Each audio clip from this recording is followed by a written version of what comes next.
À quoi ressemblera l'Union européenne après le Brexit? C'est l'enjeu du sommet de Bratislava. Les dirigeants européens, sans le Royaume-Uni, effectueront un premier tour de table pour évaluer les positions de chacun. Mais pour la présidence slovaque de l'Union, il ne faut pas s'attendre à des engagements forts.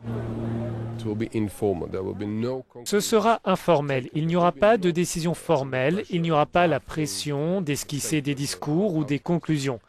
Il devrait y avoir un débat franc, qui je crois est attendu depuis longtemps, et qui permettra à chacun autour de la table de dire ce qu'il ressent. La sécurité européenne est à l'ordre du jour, comme la politique migratoire. Autant de dossiers qui divisent les États membres, explique le journaliste d'Euractiv, Radovan Geist. Les divergences entre différents groupes de pays, et le groupe de Visegrad est l'un d'eux, et le reste de l'Europe sont encore plus visibles que l'année dernière. Et si le sommet aborde la question de la migration, il est évident que ces divergences vont réapparaître dans les discussions. Et puis il y a d'autres sujets comme dans quelle mesure l'Union devrait réguler la politique sociale.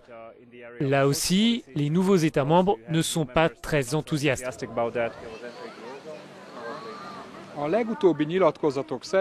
Après les différentes interventions des dirigeants européens, il n'y aura pas de décision prise à Bratislava à propos de l'avenir de l'Union. C'est en revanche le début d'une consultation qui pourrait finir l'année prochaine pour le 60e anniversaire du traité de Rome. La direction de l'Union européenne après le Brexit sera peut-être alors plus claire.